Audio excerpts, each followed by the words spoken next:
اللہ رب العالمین والصلاة والسلام علی سید الانبیاء والمرسلین اما بعد فاعوذ باللہ من الشیطان الرجیم بسم اللہ الرحمن الرحیم الصلاة والسلام علیک یا سیدی یا رسول اللہ وعلى آلك وأصحابك يا سيدي يا حبيب الله الصلاة والسلام عليك يا سيدي يا نبي الله وعلى آلك وأصحابك يا سيدي يا نور الله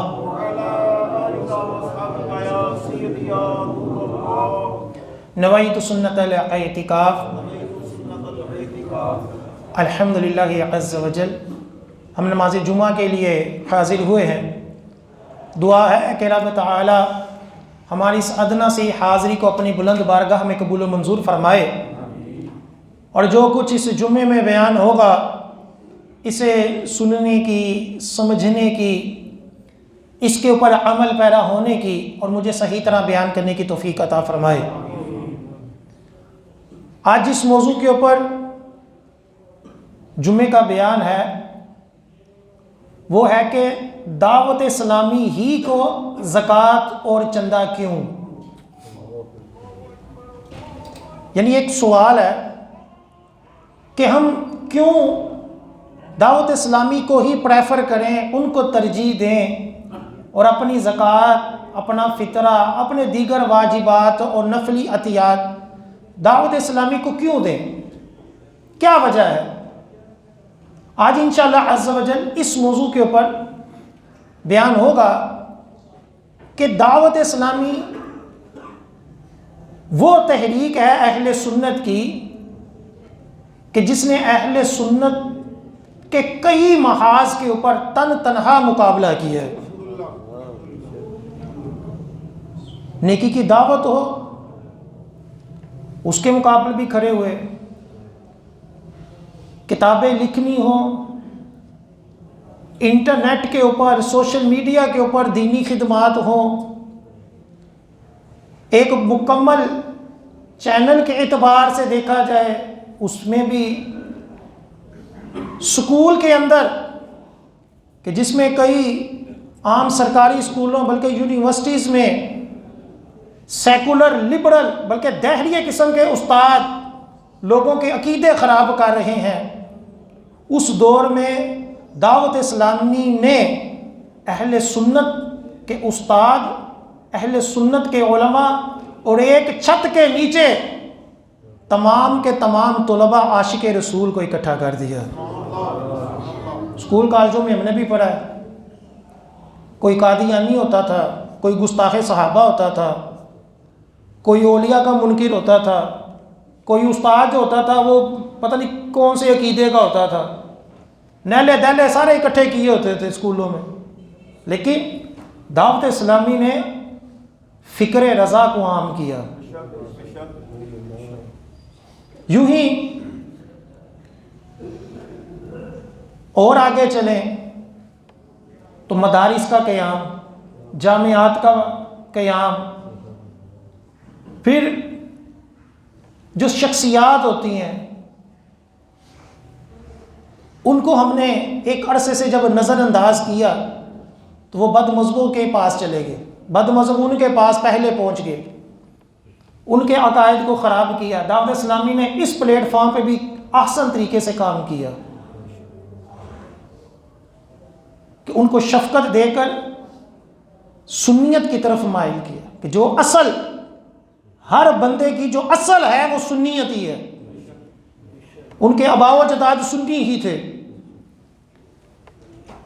اسی طرح اور شعبہ جات، 80 کے قریب شعبہ جات میں دعوت اسلامی نے اپنی خدمات سر انجام دی، اور یہ سب آپ احباب مسلمانوں کے عطیات سے ہی ہوا۔ کوئی دین فروشی نہیں ہم نے کی، ٹھیک ہے، کوئی چندے نہیں کھائے، بلکہ دین کا کام کیا، اور آج کئی ممالک کے اندر دعوت اسلامی کے مراکز قائم ہیں الحمدللہ۔ تو یہ وجوہات اور بھی آگے انشاءاللہ بیان ہوگی کہ کیوں ہم دعوت اسلامی کو عطیات دیں، اور دوسرا یہ کہ صدقہ وہ بھی کیوں دیں۔ زکوٰۃ فرض ہے، وہ تو دینی ہے، لیکن زکوٰۃ ہو یا فطرہ ہو یا دیگر صدقات ہوں، اس کے فضائل کیا ہے؟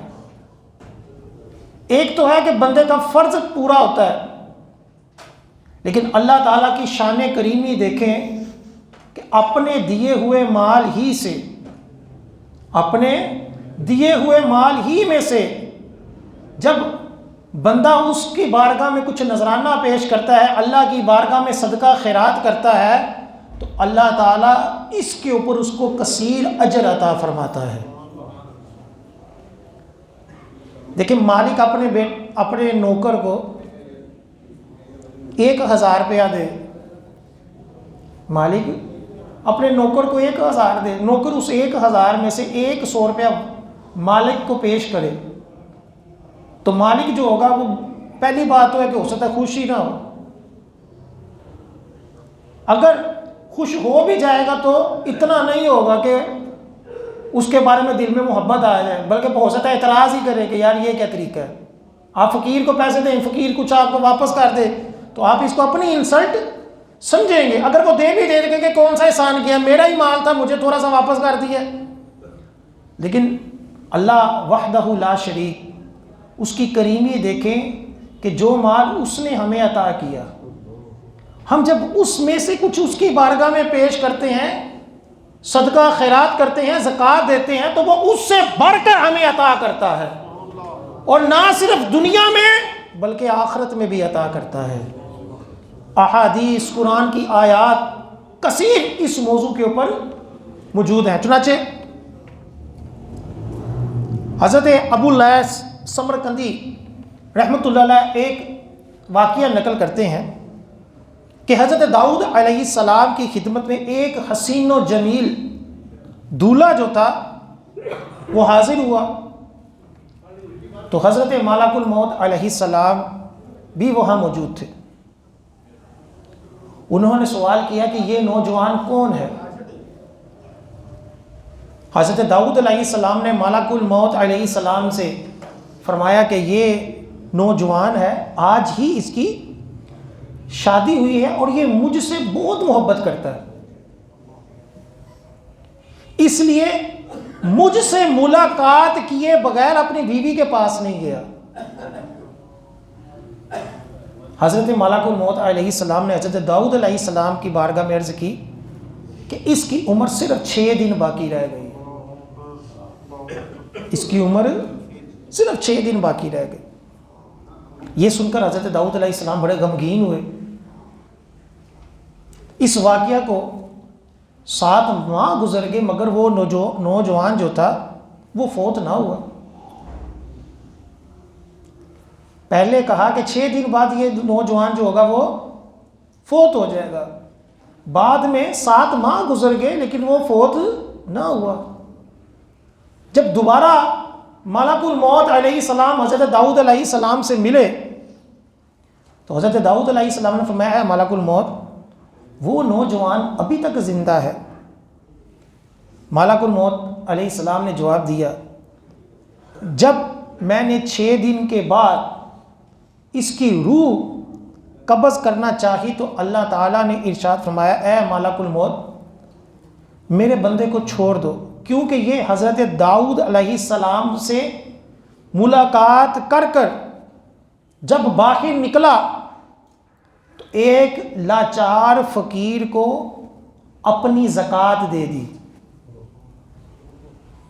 اس محتاج شخص نے خوش ہو کر اس کی لمبی عمر کی اور جنت میں حضرت داؤد علیہ السلام کے پڑوسی ہونے کی دعا کی۔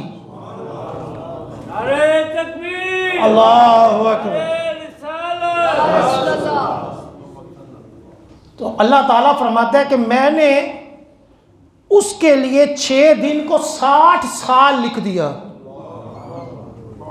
اور مزید 10 سال بڑھا دیے، اور اس کے لیے حضرت داؤد علیہ السلام کا جنت میں پڑوس میں ٹھکانہ بنا دیا۔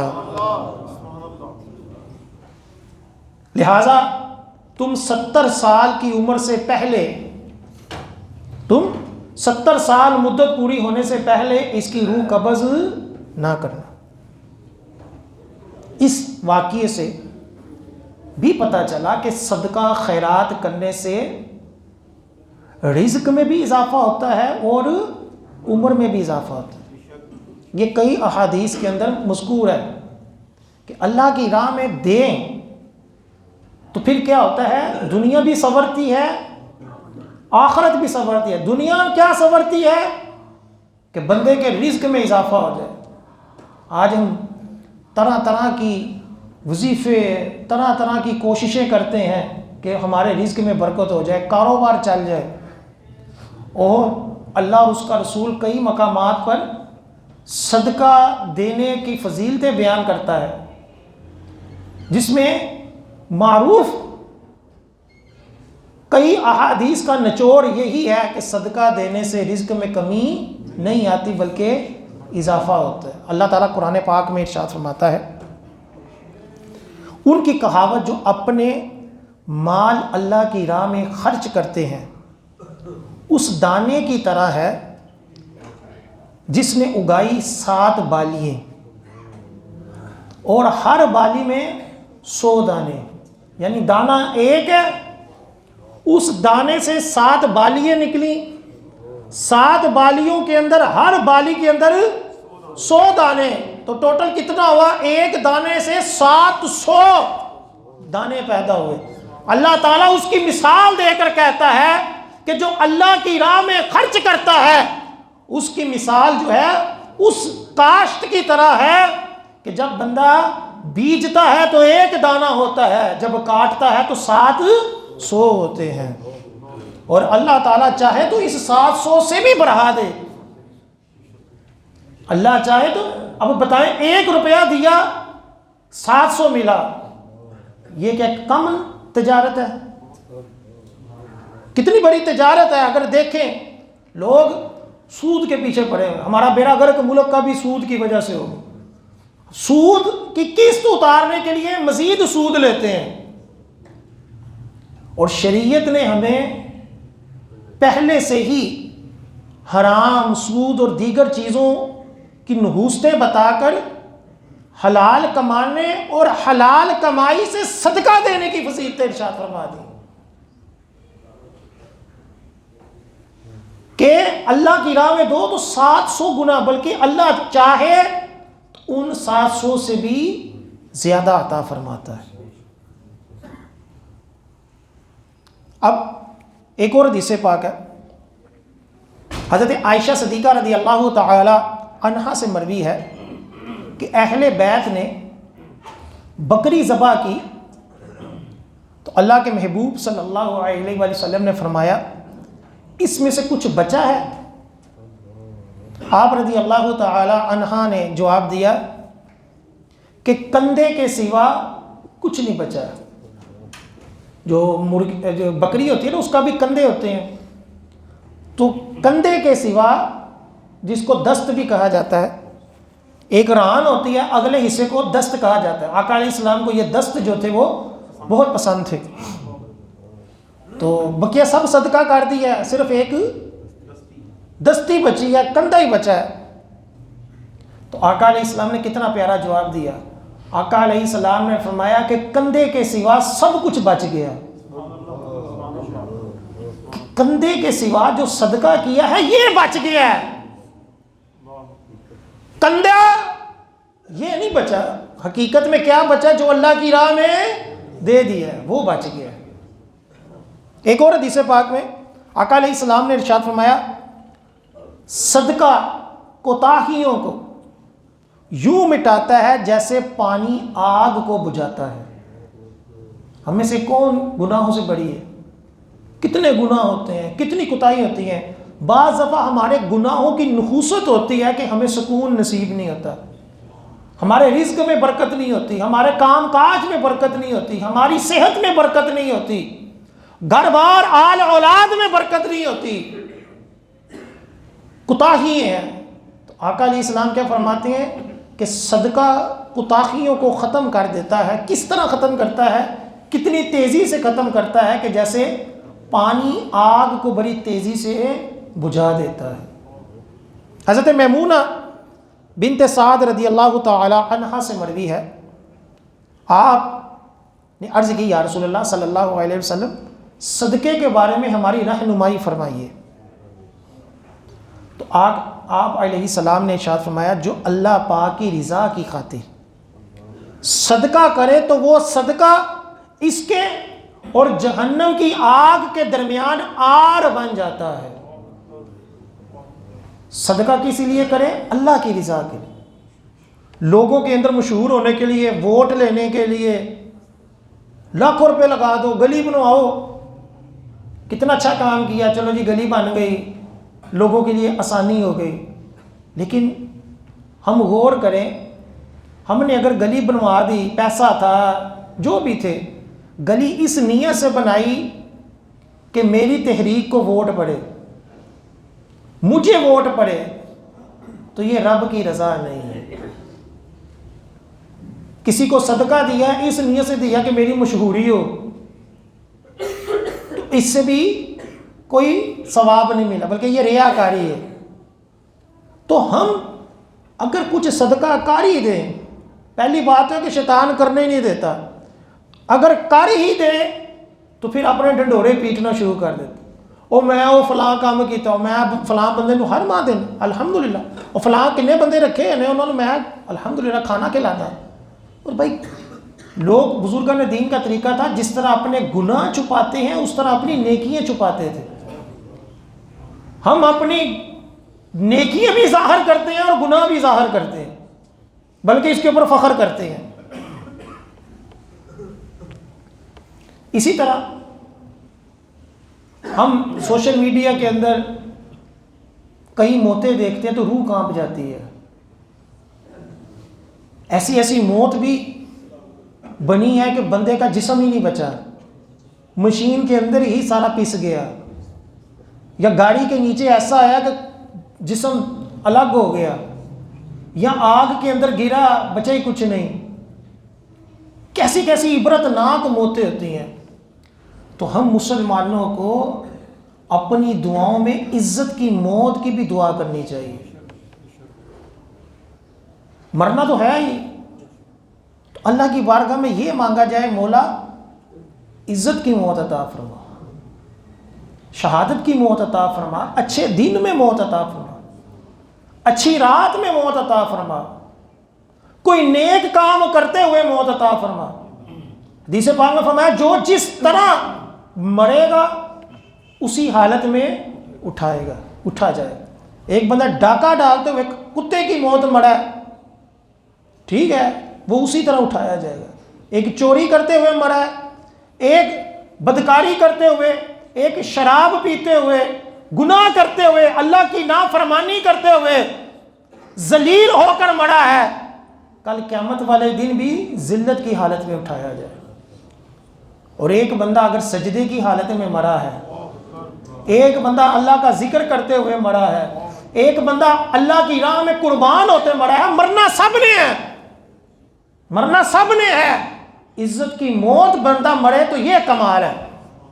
اور آقا علیہ السلام نے فرمایا کہ صدقہ جو ہے وہ رب کے غضب کو دور کرتا ہے اور بری موت کو دفع کرتا ہے۔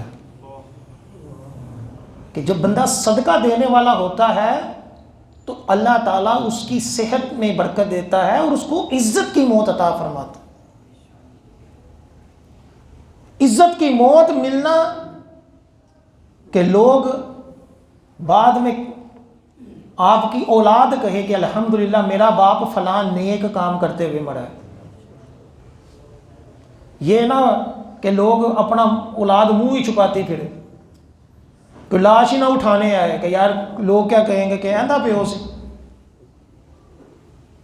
اس طرح نہیں، صدقے سے اللہ تعالیٰ جو ہے وہ عزت کی، شہادت کی، جو بھی بندے کی تمنا ہو، بندہ صدقہ دے اور بری موت کو دفع کرے۔ ایک اور حدیث پاک میں نبی کریم صلی اللہ علیہ وآلہ وسلم نے ارشاد فرمایا، ہر شخص بروز قیامت اپنے صدقے کے سائے میں ہوگا۔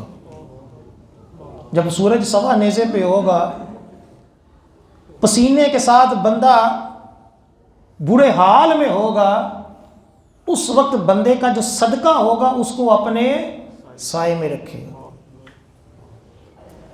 اور ہم لوگ جو ہے نا ایک عجیب و غریب سوچ کے مالک ہو چکے ہیں۔ ایک مسلمانوں کی اکثریت ہے جو زکوٰۃ و فطرہ خیرات دیتی نہیں، حالانکہ پتہ ہے کہ میں صاحب حیثیت ہوں، لیکن پھر بھی کنجوسی غالب ہے۔ اس لیے حدیث پاک میں فرمایا کہ جب بندہ صدقہ دیتا ہے نا، شیطان کے 70 جبرے چیر کر دیتا ہے۔ شیطان اتنی رکاوٹیں ڈالتا ہے، نہیں تیرے بچے جوان نے، کاروبار ہی خرچ کر لا، وہ ادھر کر لا، وہ بل آئے ہیں، وہ فلاں، یہ وہ، شیطان کتنی رکاوٹیں ڈالتا ہے۔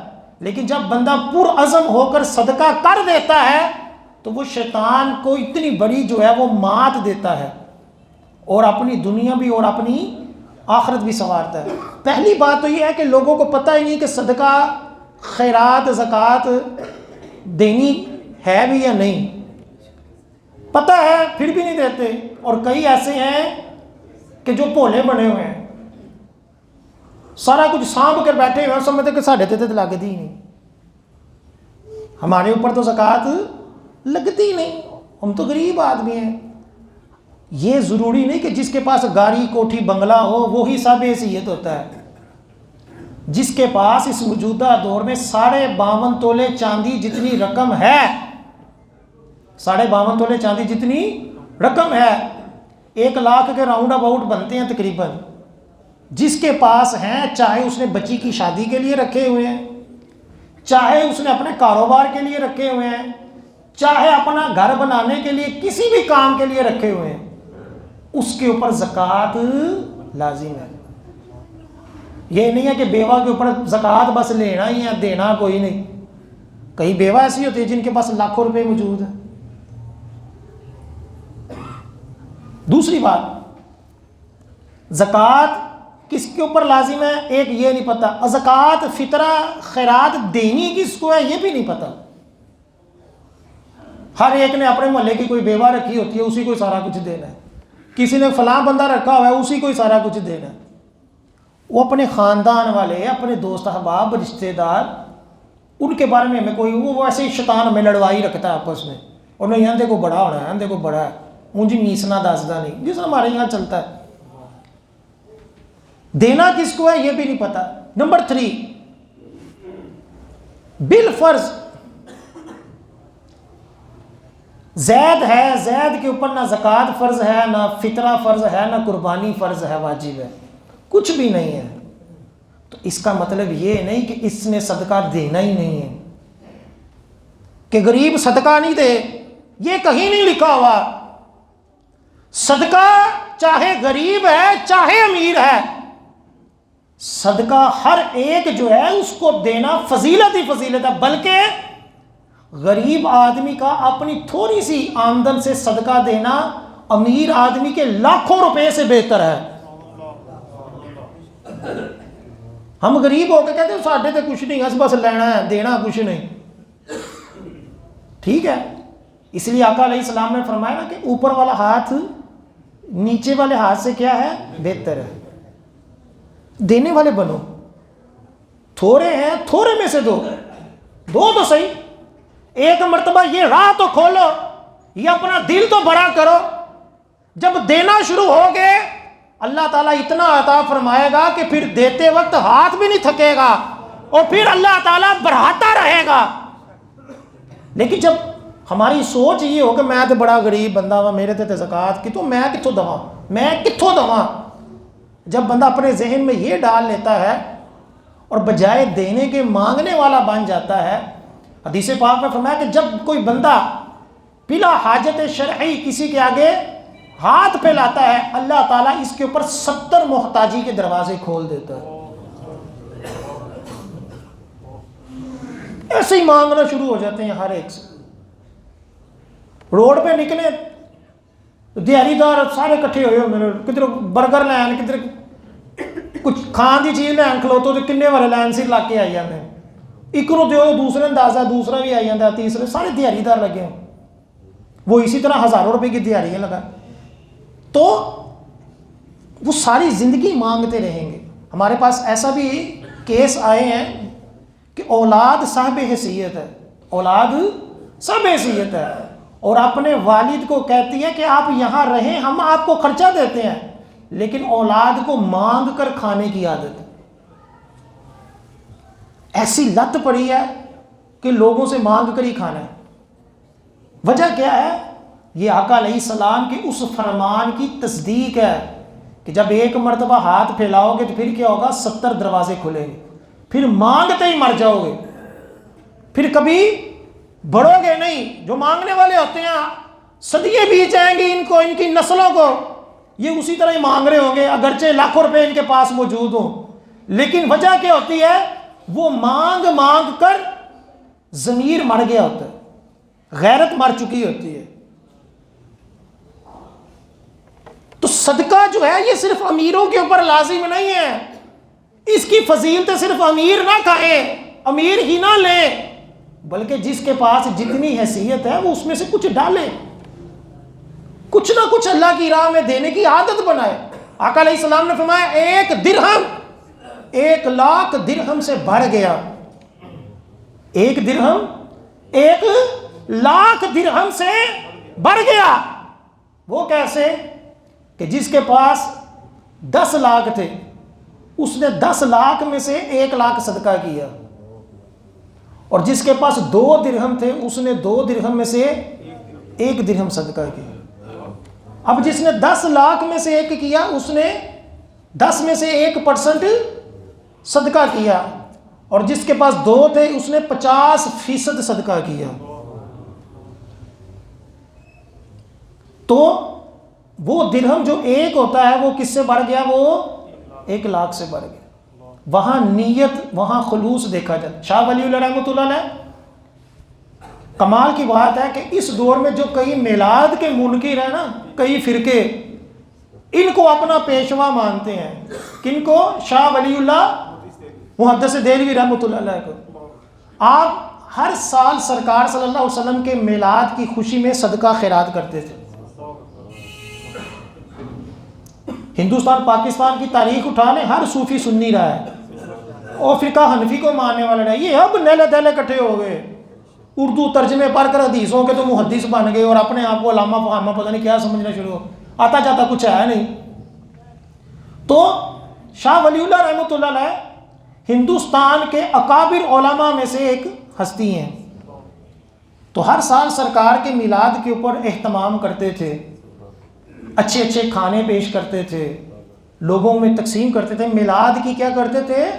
خوشی کرتے تھے. ایک سال ایسا آیا کہ پیسہ کوئی نہیں تھا,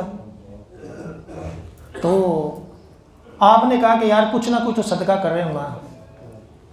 تو بنے ہوئے چنے جو تھے نا, بنے ہوئے چنے, صرف وہی صدقہ کر دیے.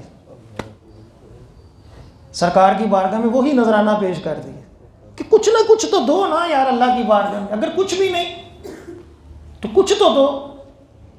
اب انہوں نے بنے ہوئے چنے جب سوئے تو خواب میں دیکھا کہ سرکار صلی اللہ علیہ وسلم کی محفل سجی ہے, اور تمام عاشقان رسول نے جو سرکار کی بارگاہ میں میلاد کی خوشی میں, یہ واقعہ وہ خود نقل کرتے ہیں, یہ بھی یاد ڈیتھ میں کوئی گل سناؤ تو کہتے ہیں اپنے کو مولوی نے سنائی ہے. تو جس نے لکھی ہے, جس کو سارے مانتے ہیں, اس نے خود لکھی ہے. تو اب بقیہ پوری دنیا سے جو بھی عاشقان رسول نے سرکار کی بارگاہ میں محبت کے ساتھ نذرانے پیش کیے تھے, وہ سارے نذرانے موجود تھے, اور ان سب نذرانوں کے درمیان میں بجھے ہوئے چنے پڑے ہوئے تھے. اللہ اکبر, یا رسول اللہ صلی اللہ علیہ وسلم. تو جتنی توفیق ہو اتنا اللہ کی راہ میں دینے کی عادت بنائے. اگرچہ ہم غریب ہیں تو کیا ہو, اللہ کی راہ میں دیں گے تو اللہ تعالیٰ غربت کو ختم کرے گا. اسی طرح بیماری ہیں، دو ہی کام لاہور میں چلتے ہیں، لاہور کا کئی ملکوں میں چلتے ہیں، کئی شہروں میں چلتے ہیں، ایک ڈاکٹروں کی دکان زیادہ چلتی ہے اور ایک کھانے پینے والے، ادھروں کھائی جاؤ ادھروں ڈاکٹروں کو جائی جاؤ، یہ دو ہی کام ہے، ٹھیک ہے۔ تو اب اتنے بندے بیمار ہیں اور ایسی ایسی بیماری ہیں کہ جو کبھی ہم نے سنی نہیں ہوتی کہ یار یہ بھی بیماری ہے۔ پہلے زمانوں میں جنرل ڈاکٹر ہوتا تھا، اب ایک ایک جسم کے حصے کے اسپیشلسٹ ڈاکٹر بن گئے کہ بیماریاں ہی اتنی ہو گئیں، اتنی زیادہ لوگ طرح طرح کی بیماریوں میں مبتلا ہیں۔ اب حدیث پاک سنیں، آقا علیہ السلام فرماتے ہیں صدقہ 70 بلاؤں کو روکتا ہے، 70 بلاؤں کو روکتا ہے، جن میں آسان ترین بیماری یہ ہے کہ بدن کو کور پڑنے سے بچاتا ہے۔ 70 بیماریوں، 70 وباؤں سے، 70 مصیبتوں سے روکتا ہے۔ اب ہو سکتا ہے بندہ کہے یار نزلے زکام تو بھی نہیں، فرمایا سب سے آسان کیا ہے کہ جسم کو کور پڑنے سے بچاتا ہے۔ تو اس سے اوپر کتنی بیماری ہیں، کینسر ہے، ٹی بی ہے، کتنی بیماری ہیں کہ بندہ جب اس کے اندر پڑتا ہے، گردے فیل، ہر ہزاروں میں سے ہو سکتا ہے ایک آدھا بندہ ہو جس کے گردے ڈسٹرب ہیں، ڈائلیسس کی اسپتال کے اسپتال بننا شروع ہو گئے، اتنے گردے، نکارا کھا کھا کے چیزیں، ہمارے گردے خراب ہو رہے ہیں، گندا پانی پی پی کے ہمارے گردے خراب ہو رہے ہیں۔ تو آقا علیہ السلام فرماتے 70 بلاؤں کو روکتا ہے، 70 بلاؤں، اور سب سے کم تر بلا کیا ہے کہ بندے کو کور پڑنے سے روکتا۔ اور بھی کئی حدیثیں ہیں۔ اب اگلا جو پوائنٹ ہے وہ یہ ہے کہ صدقہ دینا چاہیے، اس کی فضیلتیں بھی موجود ہیں۔ اب افضل کس کو صدقہ دیں، کون سے بندے کو زیادہ صدقہ دیں؟ تو اس کا سب سے بڑا فارمولہ یہی ہے کہ جو جتنا قریبی رشتہ دار ہو اس کو صدقہ زکوٰۃ، جب وہ شریف فقیر ہے تو یہ دینا کیا ہے، یہ افضل ہے۔ یعنی انسان اپنے والدین، اپنی اولاد، اپنی بیوی کو نہیں دے سکتا، اپنے بہن بھائیوں، اپنے چچا، اپنے ماموں، اپنے کزن، اپنی پھپھو، اپنا داماد، اپنا سسر، اپنی ساس، ان سب کو جو ہے وہ دے سکتا ہے جبکہ یہ کیا ہو، یہ شرعی فقیر ہوں، مستحق ہوں، زکوٰۃ فطرہ ان کو لگتی ہو۔ اسی طرح پھر جو پڑوس کے اندر ہے وہ، اور اگر ایسا کوئی نہیں ملتا، خاندان میں بھی کوئی نہیں، پڑوس بھی کوئی نہیں، تو فی زمانہ سب سے افضل صدقہ کیا ہے، دینی طلباء کے اندر صدقہ کرنا، کہ جن کو کوئی حکومت پیسہ نہیں دیتی۔ حکومتیں ساری پیسے کس کے اوپر لگاتی ہیں، اسکول یونیورسٹیوں میں، ٹھیک ہے، اور کتنے سائنسداں انہوں نے پیدا کیے ہیں یہ آپ کو بھی پتہ ہے، تو مجھے بھی پتہ ہے، ٹھیک ہے نا۔ مولویوں کو وہاں سے ہر کوئی چڑھ جاتا ہے، میڈیا کا دور ہے نا، میڈیا لوگوں کی ذہن سازی خراب کرتا ہے، جی مولویوں نے کیا کیا، مولویوں نے کیا کیا، تو بندہ پوچھے اسکول یونیورسٹیوں نے کون سے سائنسدان پیدا کیے؟ ہم نے دینی تعلیم حاصل کی، دینی تعلیم حاصل کر کر آج مسجدوں کے اوپر امامت ہو رہی ہے، جمعہ ہر جمعہ آپ کا چاہے بارش ہو کچھ بھی ہو آپ چھٹی کر لیتے ہیں، ہم نے کبھی چھٹی کی ہے، ٹھیک ہے، اور آپ کے مساجد کے اندر آئمہ نے کہا لو جی آج جمعہ نہیں پڑھانا، آج موسم نہیں ٹھیک ہے یا آج بتی نہیں آندی پئی، ٹھیک ہے۔ اس کے علاوہ دنیا کے کئی ممالک میں مدرسوں سے جا کر طلباء نے تراویحیں کروائیں، باہر کے ملک میں امامتیں کروائیں، باہر کے ملک میں، باہر کے ملک میں جا کر لوگوں کو دین کی تعلیم دی، یہ ہماری کارکردگی ہے۔ ساڈے آتے بی اے پڑھ کے تو جا کے کتے نو آندے ہوندے نے، ادھر جا کر کیا نوکریاں کرتے ہیں یہ آپ کو بھی پتہ ہے، میں نہیں پوچھا، ہمیں بھی پتہ ہے۔ تو دین کی تعلیم حاصل کر کر دین کا جو کام کیا ہے وہ مدارس نے کیا ہے، الحمدللہ، اور کوئی سہولتیں نہیں، کوئی کچھ نہیں، آپ یا دیگر جو مسلمان ہیں ان کے عطیات سے ہی ہوا ہے۔ اور یہ قرآن و سنت میں بھی ترغیب ہے کہ دینی لوگوں کو، طالب علموں کو اپنا جو ہے وہ صدقات و خیرات دو۔ آقا علیہ السلام کی بارگاہ میں ایک گروہ ایسا تھا جس کو اصحاب صفا کہتے تھے، ان کا کیا کام تھا؟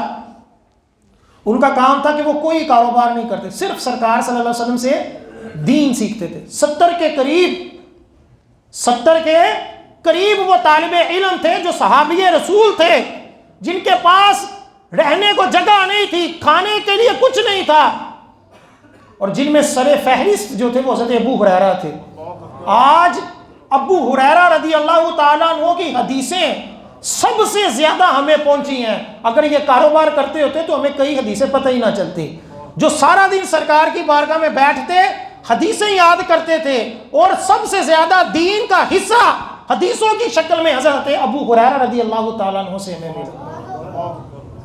اور قرآن پاک میں ان کو زکوٰۃ و خیرات، ان کی خدمت کرنے کی ترغیب دی، اور آقا علیہ السلام ان کی خدمت کیا کرتے تھے۔ حالانکہ ان کے لیے کھانے پینے کے لیے کوئی اہتمام نہیں ہوتا تھا، لیکن جب بندہ دین سیکھ رہا ہو تو پھر کیا ہوتا ہے، پھر ان کی خدمت جو ہوتی ہے وہ ہمارا فریضہ ہے کہ وہ دین سیکھیں اور ہم کیا کریں، ہم ان کی خدمت کریں۔ اگر آج ہمارا کوئی بھائی دین کی علم حاصل کرنا چاہتا ہے تو ہم اس کو کہیں کہ یار تم دین کا علم حاصل کرو، کاروبار میں سنبھالوں گا۔ اللہ تعالیٰ اس کے صدقے ہمارے کاروبار میں بھی برکت عطا فرمائے گا۔ ہمیں نہیں پتہ ہوتا کہ اللہ تعالیٰ کس کے صدقے رزق دے رہا ہے۔ ہو سکتا ہے اللہ تعالیٰ ہمیں ہمارے والدین کے صدقے رزق دے رہا ہو، ہماری بیوی کے صدقے رزق دے رہا ہو، ہماری اولاد کے صدقے رزق دے رہا ہو۔ اللہ تعالیٰ پتہ نہیں کس کے صدقے رزق دیتا ہے، تو بندے کو چاہیے کہ وہ اسباب کو بڑھا لے کہ اللہ تعالیٰ جن کے صدقے رزق دے رہا ہے اس کام کو جاری رکھو، اللہ تعالیٰ پتہ نہیں کہاں کہاں سے ہمیں عطا فرمائے گا۔ کبھی سنا ہے سخی کا دروازے پہ کبھی سخی کنگلا ہو گیا ہو؟ ایسا نہیں ہوتا کہ سخی ہو، اللہ کی راہ میں صدقہ خیرات کرنے والا ہو اور وہ کنگلا ہو جائے، اس کا دیوالیہ ہو جائے، ایسا نہیں ہوگا۔ اور جو اس سے بڑا امیر ہوگا ان کے دیوالیے ہو جاتے ہیں، وہ کنگلے ہو جاتے ہیں۔ اللہ کی راہ میں دینے والا جو ہوتا ہے وہ کنگلا نہیں ہوتا۔ کیوں؟ کیونکہ سرکار نے قسم کھا کر کہا ہے کہ خدا کی قسم اللہ کی راہ میں دینے سے مال میں کمی نہیں آتی۔ اللہ اکبر، یا رسول اللہ صلی اللہ علیہ وسلم۔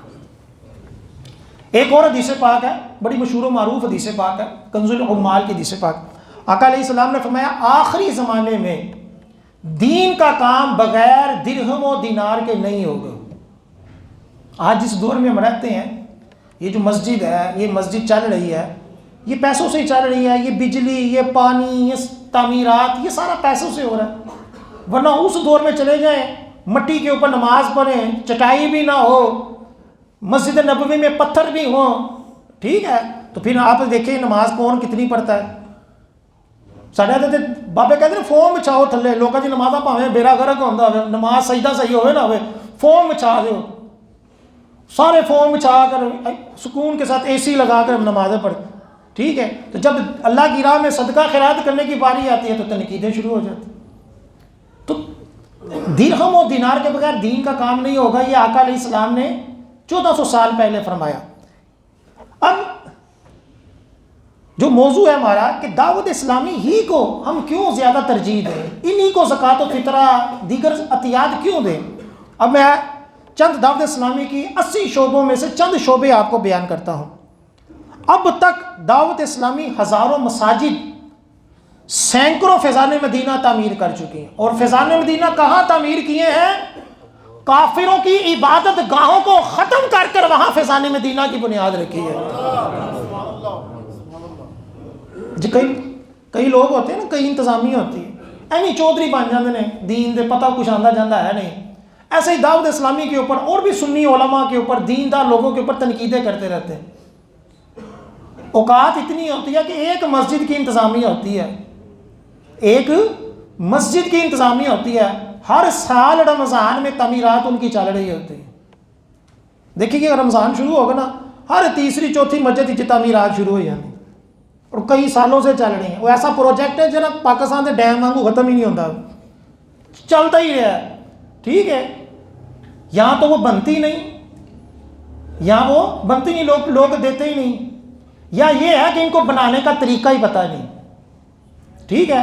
ہمیں ایسی کئی انتظامیہ کی کرتوتوں کا پتہ ہے کہ لوگوں کے مسجد کے عطیات جو ہیں وہ کوئی اپنے صدر کاروبار میں لگا کر بیٹھا ہوا ہے، کوئی انتظامیہ جو ہے وہ کسی سیٹھ کو قرض دے دیتی ہے، کئی جو ہے وہ مسجد کے چندے کو باہر روڈوں کے اوپر لگا دیتے ہیں، پتہ ہی کوئی نہیں شریعت کے احکام کیا ہے۔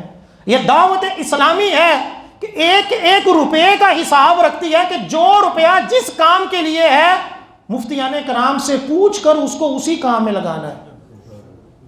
اب حالت یہ ہے اس وقت دعوت اسلامی کے پاس اپنے جو ملازمین ہیں 40,000 سے زیادہ ملازمین ہیں، اور ہر مہینے کئی مرتبہ سب کو تنخواہ دینے کے لیے پیسے نہیں ہوتے، حالانکہ ہمارے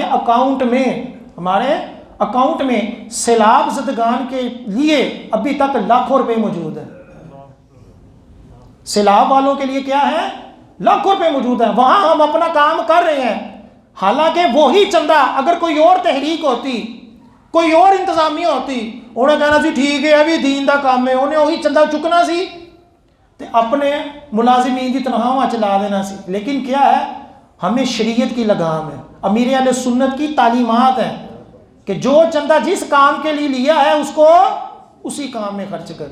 سیلاب والا چندہ ہم نے مسجد میں نہیں لگانا، اور مسجد والا چندہ ہم نے سیلاب میں نہیں لگانا، یہ ہماری تعلیمات ہیں۔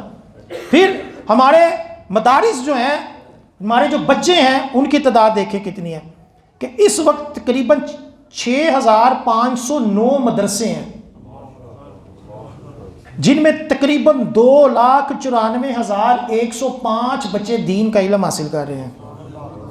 نابینا کے لیے الگ سے مدرسے ہیں، اب تک نابینا کے لیے 1,10,358 بچوں نے حفظ قرآن مکمل کیا ہے۔ جامعۃ المدینہ جہاں عالم بنایا جاتا ہے، اب تک 1,310 جامعہ قائم ہے۔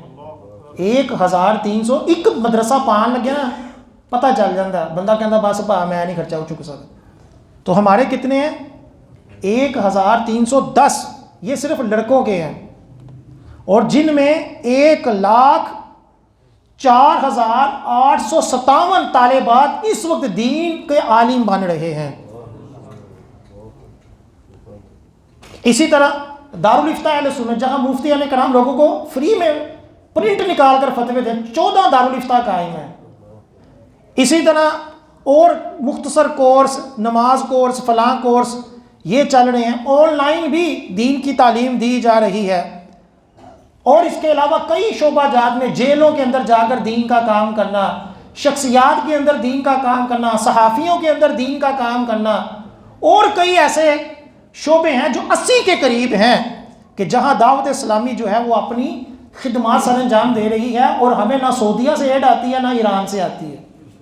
سیدھی بات ہے، ہمیں کوئی ملک سپورٹ نہیں کرتا۔ اہل سنت کو شروع سے ہی کبھی کسی نے سپورٹ نہیں کی، کسی بھی سنی مسجد، کسی بھی آپ مدرسے کو دیکھ لیں، وہ ان کا کوئی پرسان حال نہیں ہوتا۔ اور کئی فرقے ایسے ہیں کبھی وہ چندہ مانگتے ہوئے نظر ہی نہیں آئے، کہ ان کو ویسے ہی باہر کے ملکوں سے آتا ہے، اپنے کام کے لیے انہوں نے رکھا ہوا ہے ان کو، ہمیں کہیں سے نہیں آتا۔ نہ امیر اہل سنت کا کوئی ذاتی کاروبار ہے، نہ انہوں نے آپ کے چندے سے کوئی اپنے ذاتی محل قائم کیے ہیں، نہ ہی آپ کے چندے سے کوئی دعوت اسلامی میں رہتے ہوئے کوئی ناجائز فائدہ اٹھا سکتا ہے۔ کہ ہماری ایک پوری چین ہے کہ جس نے زکوٰۃ دی اس کو رسید کاٹ کر دو، جیسے ہی وہ رسید کاٹتا ہے، جیسے ہی دعوت اسلامی وہ پیسے جمع ہوتے ہیں، اس کے فون کے اوپر میسیج آ جاتا ہے کہ تو آپ کے اتنے پیسے جمع ہو گئے۔ اگر اس میں کوئی کمی پیشی ہو تو وہ فوراً اوبجیکشن لگاتا ہے کہ بھائی میں آتے زیادہ جمع کرائے سے۔ یہ ترغیب ہے کہ اپنا حساب آپ نے خود دیکھنا کہ بھائی آپ نے جو پیسے دیے تھے آپ کو اس کی رسید ملی، آپ کے اکاؤنٹ، آپ کے فون کے اندر وہ میسیج آیا کہ اتنے پیسے آپ نے جمع کروا دیے ہیں۔ پھر جب وہ پیسے جمع ہو گئے، پھر جتنا مرضی بڑا نگران ہو، وہ مفتیان اکرام کی مشاورت کے بغیر اس کو کسی کام میں خرچ نہیں کر سکتے۔ ہم سے روزانہ ہزاروں مسائل، ہر مہینے ہم کئی سینکڑوں مسائل حل کرتے ہیں کہ لو جی یہ پیسہ کہاں خرچ کرنا ہے، کس طریقے سے کرنا ہے، کیا اس کی مد ہے۔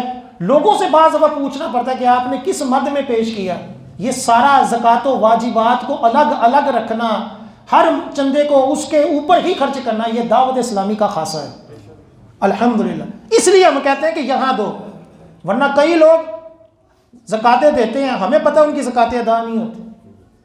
کئی جگہ بیانات کیے ہیں تو وہ شخصیت مجھے بٹھا لیتی ہے کہ حضور سے ساری زندگی ہیں جی دے رہے ہیں، کہ پتہ ہی نہیں تھا زکات کس طرح دینی ہے کس طرح نہیں۔ اسی تو ہمیں تعمیر کر دیتی پیسے، اسی تو روڈ بنوا دیتے، اسی تعمیرات ہی چلاتے، اسی لوگوں کی شادیاں دے کھانے دے چلا دیتے، حالانکہ اس طرح زکات ادا نہیں ہوتی۔ اس کے احکام ہیں، زکات کس طرح ادا ہوگی، کن کاموں کے لیے خرچ کر سکتے ہیں، کن میں نہیں کر سکتے، یہ دعوت اسلامی کا خاصہ ہے الحمدللہ۔ تو دعوت اسلامی کو کیوں نہ دیں کہ دعوت اسلامی نے نہ صرف دین کا کام عام کیا بلکہ آپ لوگوں کے اہل سنت کے عقیدوں کو بھی مضبوط کیا، کہ جب کئی گدی نشین کئی گمراہ مولوی صحابہ کرام کی ناموس کے اوپر حملے کر رہے تھے، اس وقت ہر صحابی نبی جنتی جنتی یہ دعوت اسلامی نے عام کیا ہے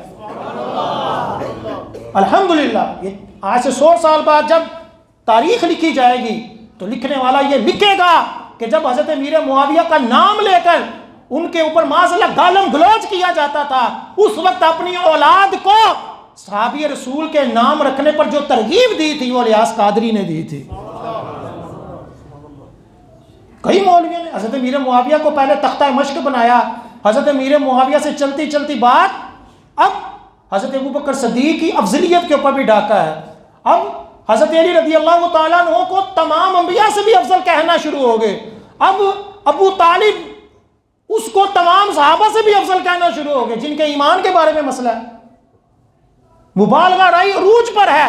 اس وقت صحابہ رسول کی جو ناموس کے اوپر پہرا دیا ان میں حضرت امیر اہل سنت کا ایک اپنا نام ہے، اور بھی علماء نے بعد میں اس پلیٹ فارم کے اوپر مضبوطی سے کام کیا، اللہ تعالیٰ ان سب کو جزائے خیر عطا فرمائے۔ تو دعوت اسلامی صرف آپ کے چندے نہیں لے کر آپ کو چھوڑ دیتی کہ جاؤ مدرسے چل رہے ہیں، نہیں، ہر محاذ کے اوپر اور سب سے بڑھ کر عقیدہ اہل سنت کے اوپر، ناموس رسالت کے اوپر، ناموس صحابہ کے اوپر، ناموس صحابہ کے بعد صحابہ کے اہل بیت، ان سب کے اوپر جو دعوت اسلامی نے کام کیا ہے، یہ آپ اگر اہل علم ہے یا اہل علم کی صحبت میں بیٹھتے ہیں تو آپ کہیں گے کہ واقعی دعوت اسلامی نے ہم سے احتیاط لے کر ہماری عقیدوں کی بھی حفاظت کی، ہمارے مال کی حفاظت کی، اور جہاں وہ لگنا تھا اس کو وہیں لگایا ہے۔ تو اس لیے دعوت اسلامی کو ساتھ دیں۔ اس وقت حالات اتنے تنگ ہیں، آپ لوگوں کو بھی پتہ ہے کاروبار تنگ ہے، ہمیں بھی اس کے مسائل ہیں کہ ہمارے پاس جو پہلے عطیات جمع ہوتے تھے اب نہیں ہوتے، لوگ دیتے نہیں، بیچاروں کا کاروبار نہیں، لیکن ہمارا عملہ اسی طرح ہی ہے۔ 40,000 کے قریب جو ایمپلائیز ہیں، اتنی بڑی ویلفیئر کا کام، لوگوں کے چولہے جل رہے ہیں، تو وہ کیوں ہیں؟ ان کو یا نکال تو سکتے نہیں، دین کا کام تو چلتے رہنا ہے۔ اس لیے آپ اس میں اپنا بڑھ چڑھ کر حصہ لیں، اپنی زکاتیں، اپنے فطرے، اور اس کے علاوہ جو بھی آپ کے پاس عطیات ہوں، چاہے جیسا کہ میں نے بیان میں کہا کہ صرف امیر کو صدقہ دینے کا نہیں ہے، ہر کوئی اپنے طور پر اللہ کی راہ میں دینا سیکھے۔ اللہ تعالیٰ دعوت اسلامی کی تمام سنی تحریکوں کی، تمام سنی مدارس کی حفاظت فرمائے، ہم سب کے رزق حلال میں اتنی برکت عطا فرمائے کہ اللہ کی راہ میں صدقہ خیرات کرنے والے بن جائیں، آمین ثم آمین۔